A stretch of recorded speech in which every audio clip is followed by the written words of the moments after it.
من لا نبي بعده أما بعد فأعوذ بالله من الشيطان الرجيم بسم الله الرحمن الرحيم إن الذين آمنوا والذين هادوا والنصارى والصابئين من آمن بالله واليوم الآخر وعمل صالحا فلهم أجرهم عند ربهم ولا خوف عليهم ولا هم يحزنون. د سوره بقره درس روان دی. نننی درس د آیات نمبر 62 نه شروع کیږي. رکوع نمبر 7 آیات نمبر 62. ان الذين آمنوا والذين هادوا والنصارى والصابئين. د بنی اسرائیلو د انعامات ذکرو. اته انعامات ذکر شو کم چې الله جل جلاله په بنی اسرائیلو باندې کړیو. اوس د دې زینا د هغه اتو انعاماتو تتمه ذکر کوي، اختتام ذکر کوي او ترغیب ورکوي ایمان او عمل صالح ته. الله فرمای چې د نومونو په القاباتو باندې چې زه یهودیم، زه نصارایم، یا مونږ صایبینو، یا مونږ محمدیان یو، د دې نومونو په القاباتو باندې نجات نشته دی، بلکې د نجات دارو مدار شي دی نو هغه په الله باندې په ایمان راوړلو او په عمل صالح باندې دی. یعنی یو انسان په الله او د هغې په پیغمبر باندې ایمان راوړي او نیک عمل وکي نو دا به د دې دپاره د نجات ذریعه جوړیږي. نو په دې آیات کې ذکر کوي ان الذين آمنوا، یقینا هغه کسان آمنو چې ایمان راوړو، یعنی د دین مراد چې دی نو هغه امت محمدیه صلی الله علیه وسلم دی. والذین او هغه کسان هادو چې یهودیان شول، والنصارى او نصارا. یهودیان دا حضرت موسی علیه السلام امت او د هغې قوم ته ویل کیږي یهودیان، دا د یهودا اولاد دی. نصارا دا د حضرت عیسی علیه السلام امت ته نصارا ویل کیږي. والصابئین،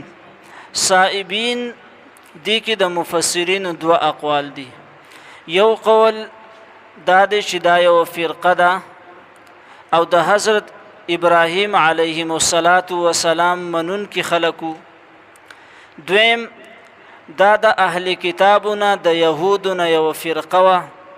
او دیو به دستور عبادت کولو. فرمای والصابئین او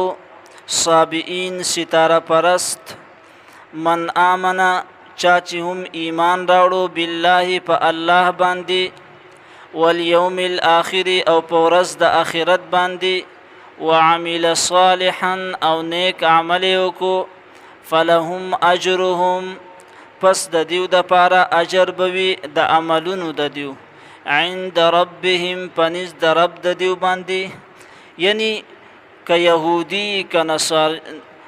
نصارای د غرنګي که صائبینی یا نور څومره قومونه چې دي کشر دیو ایمان راوړو په الله باندې او نیک عمل وکړو نو د الله په نسبت باندې به دیو ته اجر میلاویږي. ولا خوف او نبوي يرى عليهم پدیو باندې، ولا هم يحزنون او نبدیو غمجن کیږي. یعنی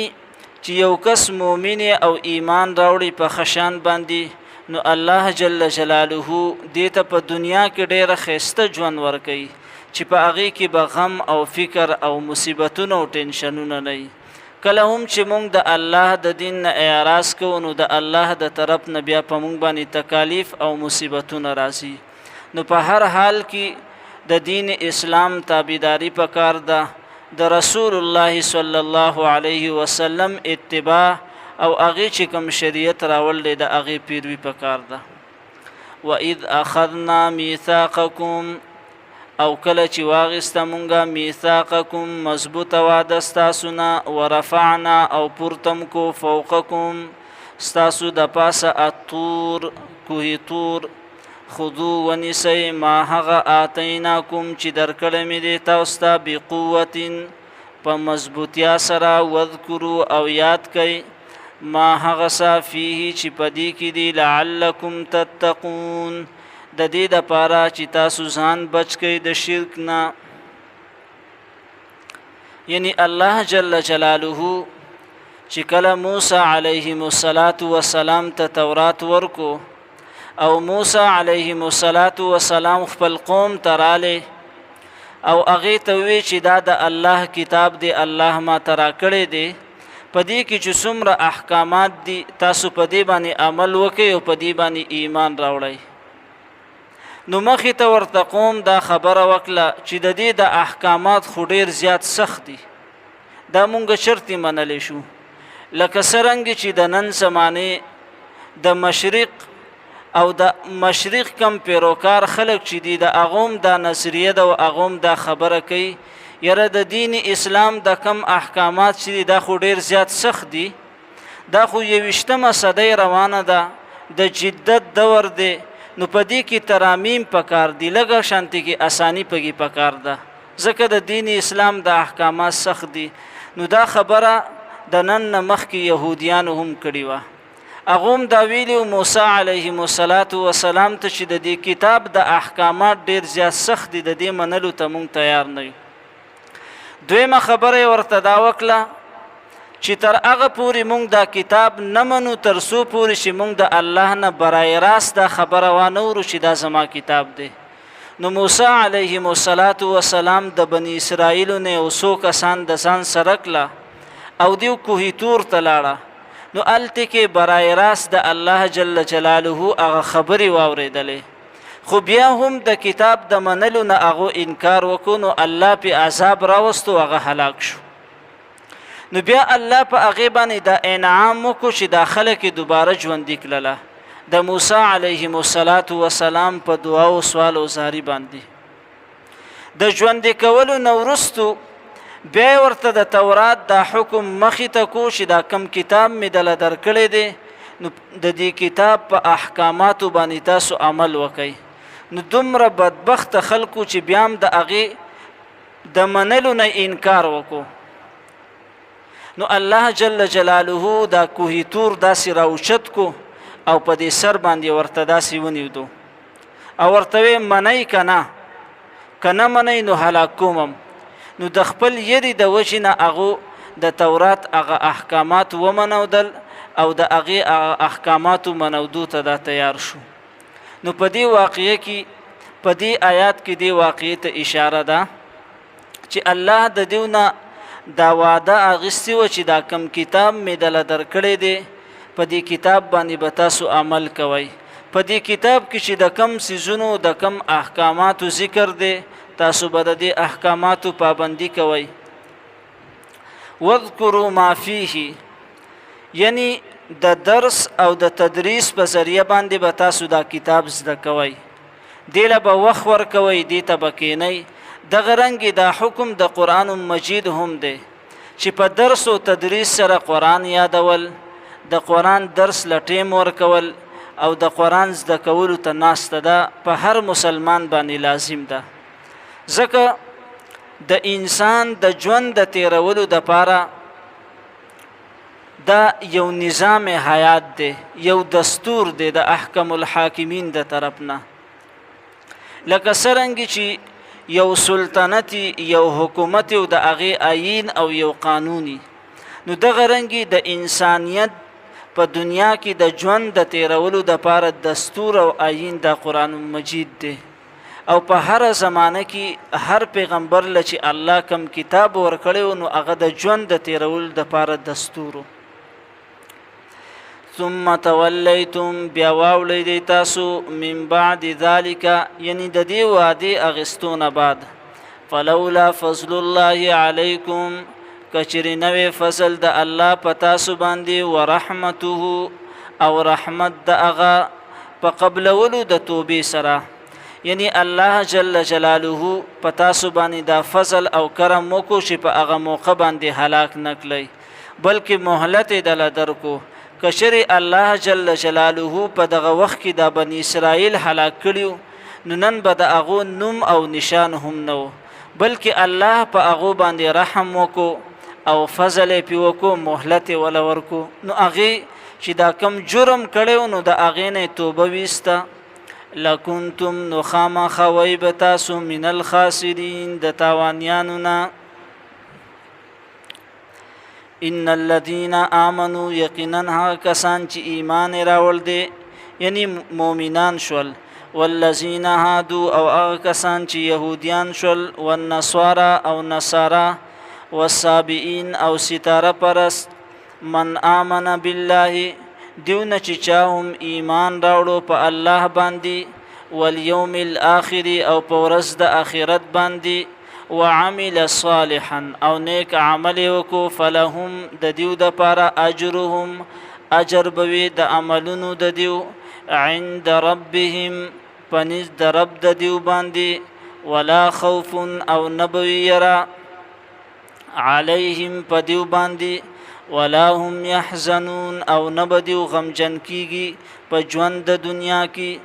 واذ اخذنا او کله چې واغستل مونږه میثاقکم وعدستاسنا ورفعنا او پورتم کو فوقکم استاسو د پاسه الطور کوه طور نو ویل مونږه قلنا دلته کې محذوب دی پټ دی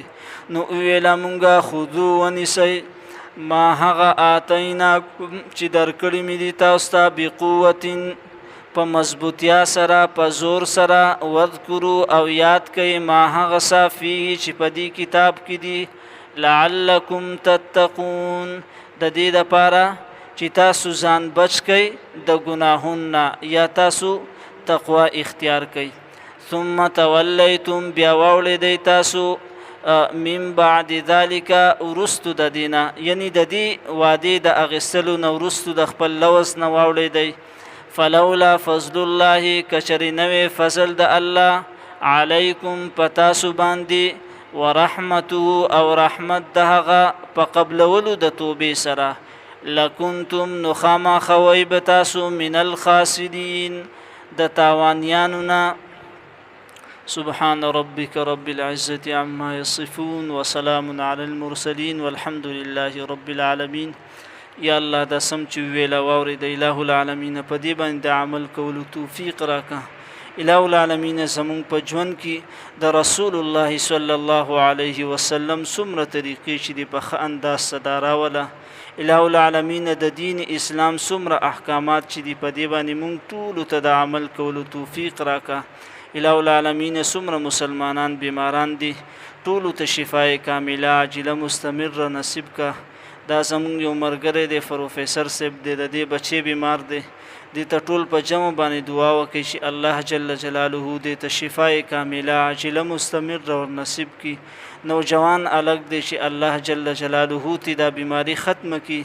او په دنیا کې ورته خوشحالي نصیب کی او د نیک عمل د پاره دی الله جل جلاله ول روح صحت ورکی نور سي څومره بیماران دي یا الله ټول ته شفای کامله عاجله مستمر او نصیب کی لو العالمین د مسلمانانو په حال باندې رحم وکي د فلسطین مسلمانانو په حال باندې رحم وکي لو العالمین د اخرت د پاره د تیاری کولو توفیق راکې ربنا تقبل منا انك انت السميع العليم وتب علينا انك انت التواب الرحيم وصلى الله تبارك وتعالى على خير خلقه محمد وآله وأصحابه وأهل بيته أجمعين آمين برحمتك يا أرحم الراحمين